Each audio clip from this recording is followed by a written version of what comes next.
فضل الرحمان صاحب. بسم اللہ الرحمن الرحیم نحمده ونصلی علی رسولہ الکریم. جناب چیئرمین، میں سب سے پہلے تو اس حوالے سے آپ کا شکریہ ادا کروں گا کہ جس روز میں نے حکومت کی طرف سے دونوں رو خالی دیکھے اور میں نے احتجاج واک آؤٹ کیا، آپ نے مجھے سپورٹ کیا، میں اس کا بھی شکر گزار ہوں آپ کا. اور اس وقت بھی آپ کے جذبات، آپ کے احساسات میرے سامنے ہیں کہ مجھے بولنے کا حوصلہ دے رہے ہیں. جناب چیئرمین، پورا ملک کے عوام اور ہماری یہ پارلیمنٹ اس ایک ہی احساس میں ڈوبی ہوئی ہے اور ایک ہی سوچ پر متفق ہے کہ ہندوستان نے جارحیت کی ہے،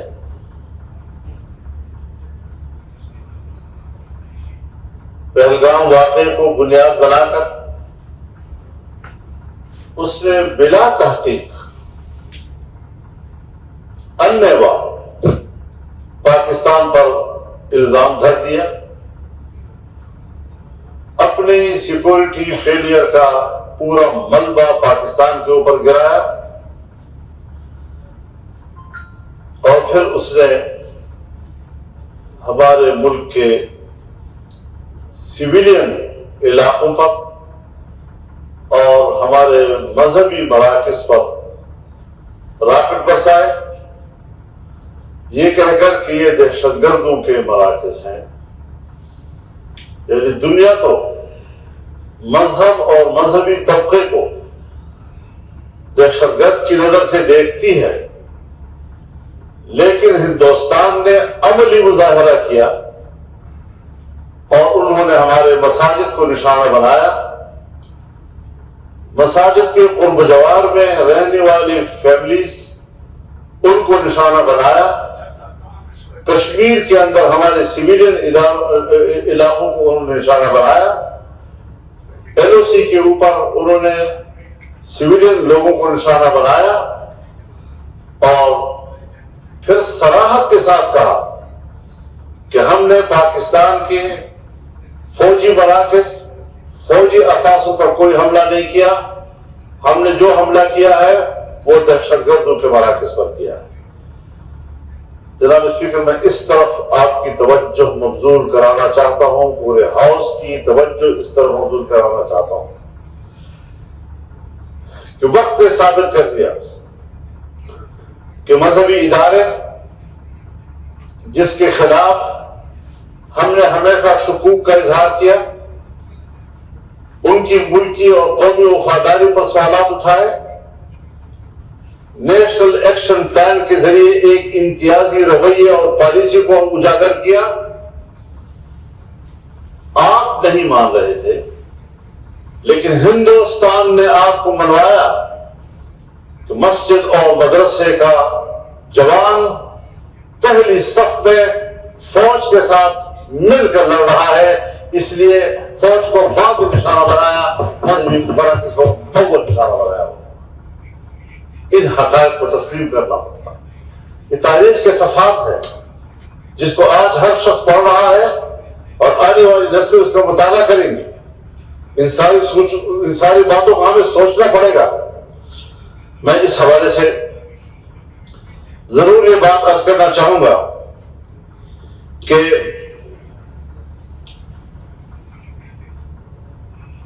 ہمیں اس وقت کن باتوں کو مد نظر رکھنا ہے. ہماری اسٹیبلشمنٹ اور ہماری فوج اس بات کا اعتراف کر رہی ہے اور کرنا چاہیے کہ اگر قوم ان کی پشت پر نہیں ہے تو وہ محاذ کی جنگ نہیں لڑ سکتی۔ سن 1965 میں قوم فوج کی پشت پر تھی۔ آج بھی 6 ستمبر 1965 کو ہم یوم فتح کے طور پر مناتے ہیں، یوم دفاع پاکستان، یعنی کامیاب دفاع کیا تھا۔ لیکن 1971 میں جب قوم فوج کی پشت پر نہیں تھی تو پلٹن میدان ڈھاکہ میں ہم نے سرنڈر کیا، جو تاریخ کا ایک سیاہ باب ہے۔ آج ایک بار پھر ہمیں اس صورتحال کا سامنا کرنا پڑا ہے۔ میں اس بات کا بھی اعتراف کرتا ہوں کہ الزام دھرنے میں بھی ہندوستان نے پہل کی، جھوٹا الزام لگایا، اور حملہ کرنے میں بھی ہندوستان نے پہل کی۔ پاکستان کی پوری کارروائی، چاہے وہ بری ہو چاہے وہ فضائی ہو، وہ دفاعی تھی،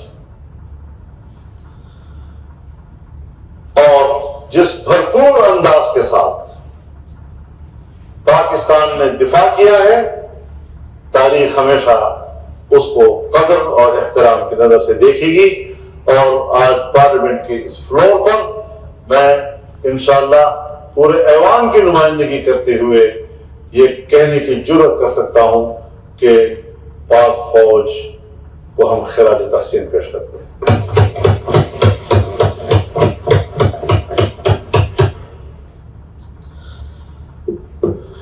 لیکن یہ بھی ہمیں معلوم ہونا چاہیے کہ ہم نے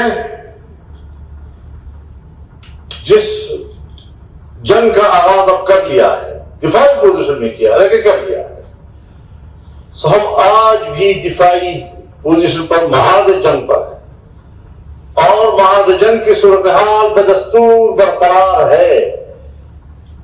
جنگ بندی ہوئی ہے، کوئی باضابطہ کسی معاہدے کے تحت نہیں ہوئی، ہندوستان نے اس کی خلاف ورزی کی بھی کوشش کی، لیکن بہرحال جنگ بندی ہے، لیکن کچھ نہیں کہا جا سکتا رات میں کیا ہوگا، کل کیا ہوگا، اگلے ہفتے میں کیا ہوگا، صورتحال کیا ہوگی۔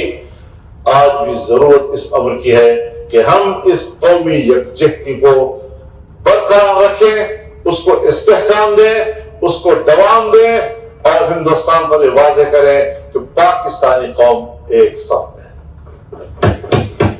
جناب چیئرمین، آپ اس بات کو بھی دیکھیں کہ آج ہندوستان کی پارلیمنٹ میں ان کے اراکین پارلیمنٹ حکومت کا مسخرہ اڑا رہے ہیں، ان کی وہ گٹ بنا رہے ہیں کہ شاید دنیا کے کسی پارلیمنٹ میں اس حکومت کی بنی ہو۔ وہاں کی حزب اختلاف ان کے ساتھ نہیں ہے، وہاں کی مسلم کمیونٹی ان کے ساتھ نہیں ہے، وہاں کی سکھ کمیونٹی ان کے ساتھ نہیں ہے، اقلیتیں ان کے ساتھ نہیں ہیں، اور مودی جی بالکل تنہا ہے، اس کو کوئی عوامی سپورٹ نہیں مل رہا۔ اس لیے شکست خوردی کی کہ اس احساس کی وجہ سے ہمیں الرٹ رہنا چاہیے، ہوشیار رہنا چاہیے کہ وہ کسی وقت بھی اپنی فیس سے ان کے لیے کوئی ایسی حماقت دوبارہ کر سکتا ہے۔ لیکن ہمیں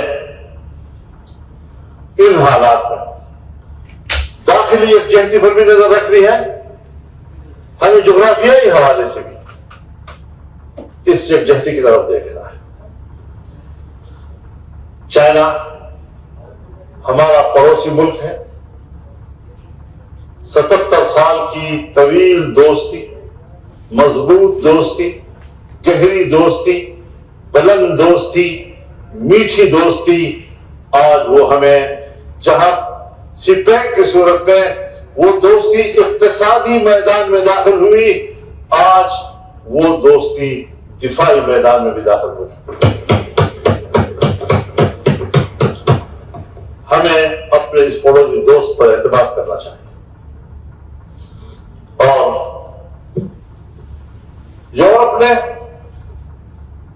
اسرائیل نے ہندوستان کو مدد دی، ان کے طیارے مار کھا گئے، یورپ کی ٹیکنالوجی مار کھا گئی،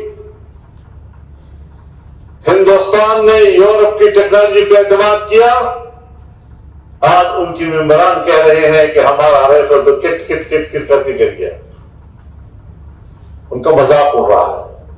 لیکن چین کی ٹیکنالوجی، ایشیا کی ٹیکنالوجی وہ کامیاب ہو گئی، اور دنیا نے دیکھ لیا کہ کس طرح ہمارے ہوا بازوں نے اس ٹیکنالوجی کو استعمال کیا اور کس طرح ان کی دفاعی سسٹم کو تباہ و برباد کر دیا۔ ہمیں کچھ چیزوں میں ان حالات میں جہاں ہم کبھی بیٹھ کر تنقید کے عنوان سے بات کرتے ہیں، ہم حکومت کی پالیسیوں پر تنقید کرتے ہیں، آج میں لفظ تنقید استعمال نہیں کروں گا، لیکن ایک پاکستانی کی حیثیت سے قومی وحدت کے تقاضوں کو سامنے رکھتے ہوئے حکومت کو ضرور کچھ مثبت تجاویز دے سکوں گا۔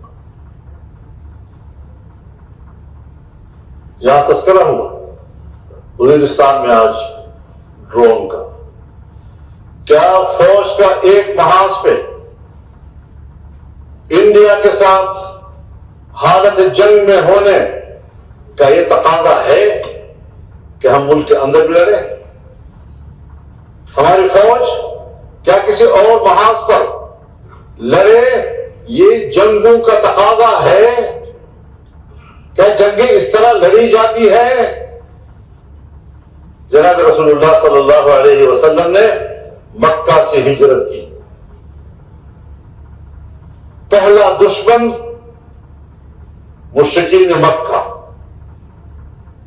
مدینہ منورہ میں داخل ہوئے، تھوڑے عرصے میں انہوں نے یہود قبائل کے ساتھ بھی معاہدے کیے، نصارہ قبائل کے ساتھ بھی معاہدے کیے، اس لیے کہ اگر باہر کا دشمن ہم پر حملہ آور ہو تو ہم کہیں داخلی مشکل کا شکار نہ ہو جائیں، اور یہاں کے قبائل ان کا ساتھ دے کر ہماری زندگی کو مشکل نہ بنا دیں۔ یہ ہوتی ہے وہ حکمت عملی کہ آپ دشمن اور اس کے محاذ کو تنہا کرتے ہیں۔ ہمارے اوپر ضروری ہے اس وقت کہ افغانستان کی سرحد کو ہم پرامن رکھیں، اور پرامن رکھنا کوئی مشکل مسئلہ بھی نہیں ہے۔ اس وقت ہمیں کچھ اور قدم بھی اٹھانے چاہیے، اس وقت تک کے جو ہمارے اقدامات ہیں وہ کافی نہیں ہیں، ہمیں آگے اور بڑھنا چاہیے۔ ملک کے اندر کی شورشیں موجود ہیں، خیبر پختونخوا میں موجود ہیں، بلوچستان میں موجود ہیں، ہم اس تھیوری سے اختلاف کرتے ہیں، اور ابھی ہم نے پشاور میں ملین مارچ کیا تحت نظر انسانوں کا سمندر، ابھی ہم نے کوئٹہ میں اجتماع کیا تحت نظر انسانوں کا سمندر۔ کس جذبے کے ساتھ کیا؟ کیوں کیا؟ کیا ضرورت تھی اس بات کی کہ ملک کے اندر جو ایک طویل عرصے سے خوف کے بادل منڈلا رہے ہیں، ہر شخص خوف زدہ ہے، اور جب خوف زدہ ہے اور آپ اس کے خوف کو ختم نہیں کریں گے تو پھر مایوسی اور اس کے بعد کی جو نتائج آئے۔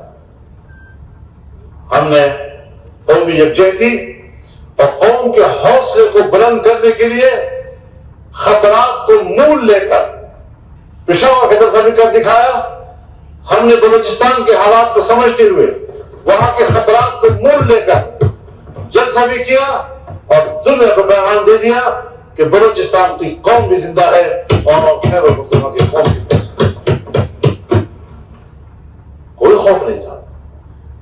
لوگ کیسے آئے، کہاں کہاں سے اترے، کن کن پہاڑوں سے اترے، کس طرح قافلے بن کر جلسے میں شریک ہوئے، کس طرح وہ واپس گئے، اور ایک حوصلہ دیا قوم کو کہ نہیں، کوئی خلا بھی نہیں ہے، ملک ہے، قوم ہے، ہم ہیں، اور انشاءاللہ ہم کوئی خوف ہمیں متاثر نہیں کر سکتا۔ لیکن ہم ایک سیاسی جماعت ہے، اگر ایک سیاسی جماعت ملک کے لیے اس زاویے سے سوچتی ہے تو اس سے 1000 درجے یہ ذمہ داری ہمارے حکمرانوں کی ہے، اس سے 1000 درجے یہ ذمہ داری ہماری اسٹیبلشمنٹ کی ہے۔ ان سب کو اس حوالے سے سوچنا چاہیے. اگر آج بھی وزیرستان میں ڈرون گرتا ہے، سویلین شہید ہوتے ہیں، آپ بتائیں ہم ہندوستان کے ڈرون کا کیا جواب دیں گے؟ ہم وہاں ڈرون بھیج رہے ہیں، ہم اس کا کیا جواب لوگوں کو دیں گے؟ یہ حساس چیزیں ہوتی ہیں، ان پر ہمیں نظر ثانی کرنی چاہیے، ان پر ہمیں سوچنا چاہیے. یہ سوچے بغیر ہم ملک کے اندر کی قومی یکجہتی برقرار نہیں رکھ سکتے. ہمیں سوچنا چاہیے اس حوالے سے. کینالز کا مسئلہ آیا، دریائے سندھ سے نہریں نکالنے کا مسئلہ آیا، صوبہ سندھ کھڑا ہو گیا، احتجاج کیا اس نے. آج جب ہم محاذ جنگ پر ہیں تو عام سندھی کے اندر اس ناراضگی کا احساس موجود ہے. ہمیں ذرا حالات کا تجزیہ بھی کرنا چاہیے. بہت سیکرٹ ہوتی ہے یہ صورتحال، جسے سب چند لوگ ہی جانتے ہیں. ممکن ہے مجھے پتہ نہ ہو، آپ کو پتہ نہ ہو، عام آدمی کو پتہ نہ ہو، لیکن جو ہمارے محاذ پر لڑنے کے فوج ہے، طاقت ہے، اس کو ساری صورتحال کا علم ہوتا ہے کہ ملک کے اندر اس فلاں واقعے کا یا فلاں اقدام کا ہم متحمل ہو سکتے ہیں یا نہیں ہو سکتے. یہ پہلے سوچنا چاہیے تھا. ہم نے انہی حالات میں صوبہ خیبر پختونخوا اور بلوچستان میں ماعز اینڈ مدل بل لایا، جو 2 صوبوں کے حقوق پر ایک ڈاکہ ہے اور 18ویں ترمیم کے تحت صوبوں کے اختیار کو سب کرنے کے مترادف ہے. جسے نہ بلوچستان قبول کرے گا، جسے نہ خیبر پختونخوا قبول کرے گا. کیا ان حالات میں اس طرح کے متنازع بل اسمبلی میں لانا جائز ہے؟ سوچنا چاہیے کہ ہم کر کیا رہے ہیں. ہم نے یہاں پر طے کیا 26ویں ترمیم کے موقع پر دینی مدارس کے رجسٹریشن اور بینک اکاؤنٹس کے بارے میں کچھ جھگڑا ہو گیا، بیچ میں صدارتی آرڈیننس آ گیا. اب صدارتی آرڈیننس کو قومی اسمبلی میں آنا چاہیے تھا، سینٹ میں آنا چاہیے تھا. آیا اور آپ نے 120 دن مزید اس کو ایکسٹینڈ کر دیا.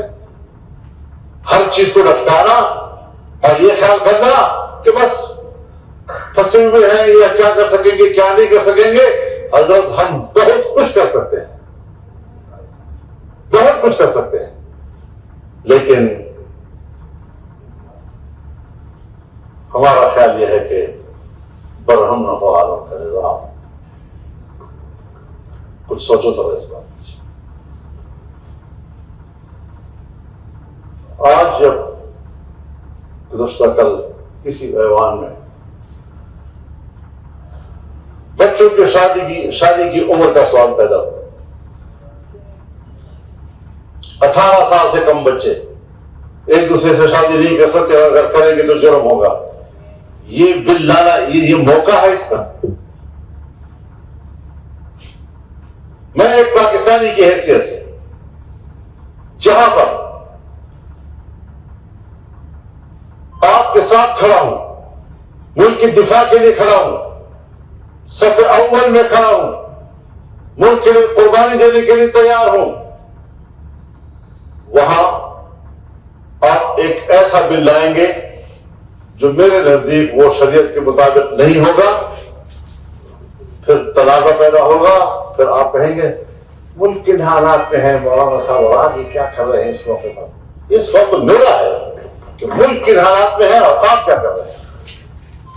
ایسے حالات کا ناجائز فائدہ اٹھانا، اس کی بھی اجازت نہیں دی جا سکتی. اور اس بل کو یہی وقوع دینا چاہیے. ہاں آپ بل لائیں، اسمبلی ہوتی اسی لیے کہ وہ ایکٹ بنائے. بل پہلے اسلامی نظریاتی کونسل میں جائے، وہ جانچے اس کو. آئے قوانین جس میں بہت سے شکے وہ ہیں جو ہر لحاظ سے قرآن سنت کے منافی ہیں، آج تک ہمارے گلے سے نہیں اتر رہے. اور اگر کوئی بات کرتا ہے تو پھر خواتین کے حقوق اور غیر قوانین اور فلاں فلاں سب چیزوں کو ٹھیک کرے گا. اسمبلیاں بانچ نہیں ہو گئی. اسمبلیاں ہے اسی لیے کہ جب بھی کوئی قانون بننے کی ضرورت ہوتی ہے تو اسمبلی میں آئے، ترمیم کی ضرورت ہوتی ہے تو اسمبلی میں آئے، لیکن ہم ہیں کہ جہاں قرآن و سنت کے خلاف کوئی چیز ہو اس کو اسمبلی میں دوبارہ نہیں لانا. ہم نے الحاق کو استحکام دینا ہے، ہم نے شریعت کو استحکام نہیں دینا. لہذا یکجہتی کا تقاضا ہے کہ اس قسم کی حرکتیں نہ کی جائیں. اور جناب چیئرمین، آپ بڑے دبنگ انسان ہیں، میں آپ کو ظاہری طور پر جانتا ہوں، مجھے آپ سے پیار بھی ہے. ذرا دبنگ ہو کر یہاں ایک رولنگ تو دے دیں کہ اسی جگہ پر روک سارے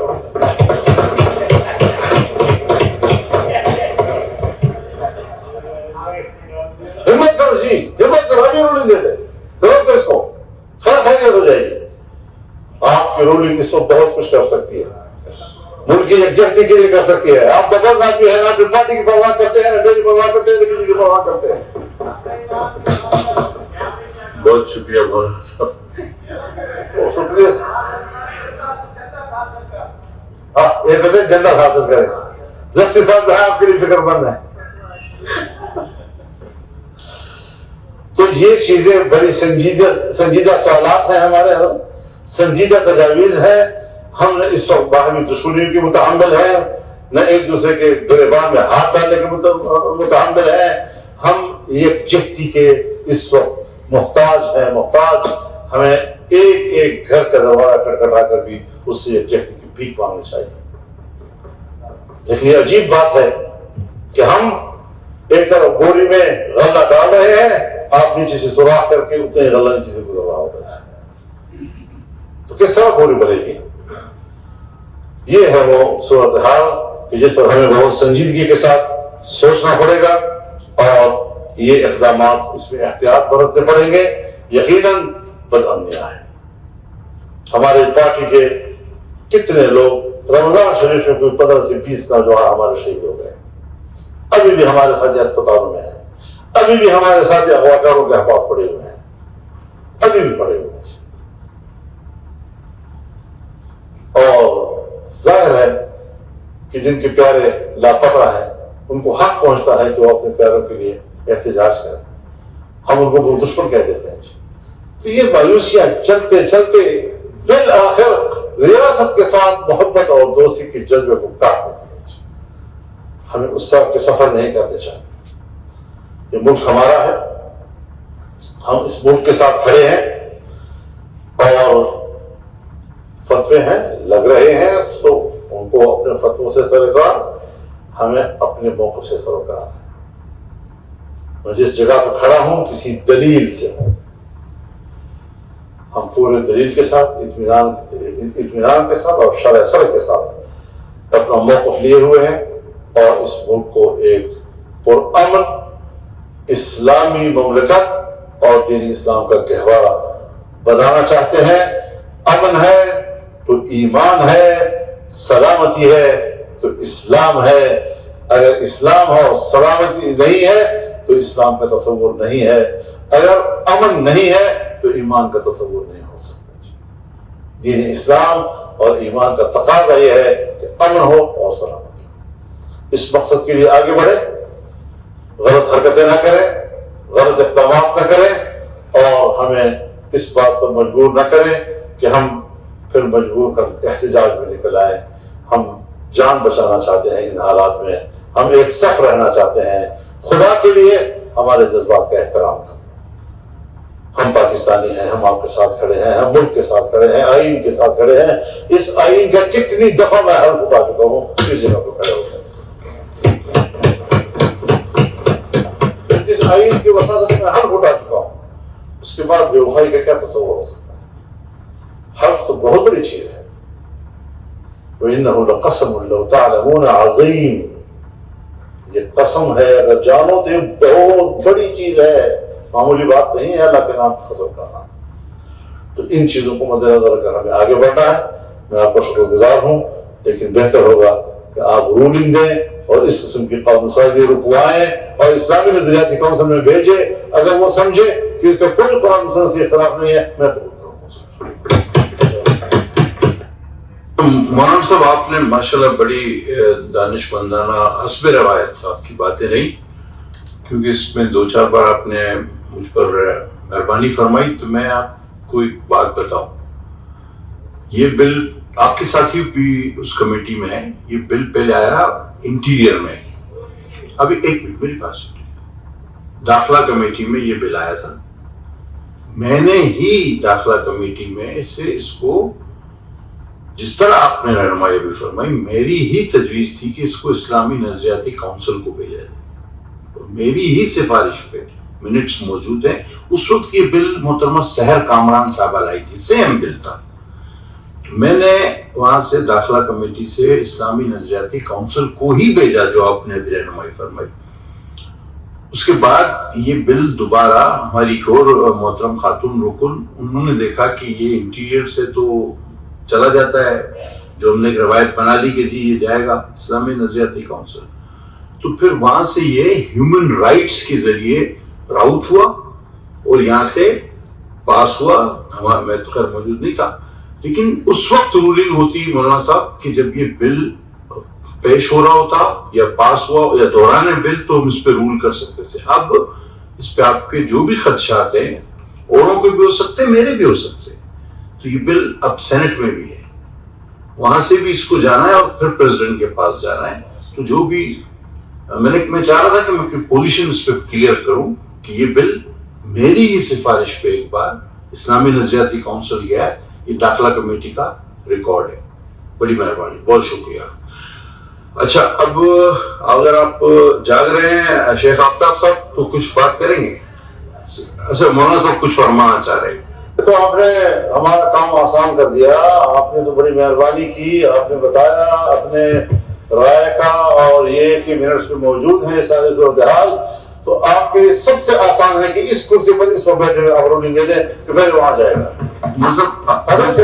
گھوم پھرنے سے قانونی حوالے سے تو آپ اس کو کہہ سکتے ہیں کہ صحیح ہوا غلط ہوا ہے, لیکن شرعی حوالے سے ہمارے پاس آئینی فورم موجود ہے جو وہاں کیوں نہیں جا سکتا ہے. میں مان صاحب اس میں تھوڑی سی عرض کر دوں. دیکھیں, اسپیکر صاحب is senior to me, he is a custodian of. انہوں نے ان کی موجودگی میں یہ بل پاس ہوا ہے. میں ہوں پینل آف چیئرمین سے.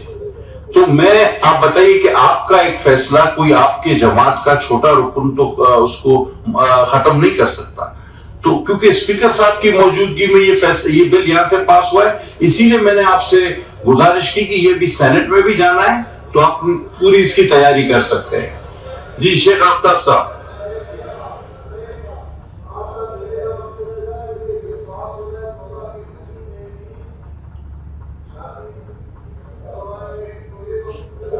دیکھیں اس بات پہ, دیکھیں مقصد صاحب بات سنیں.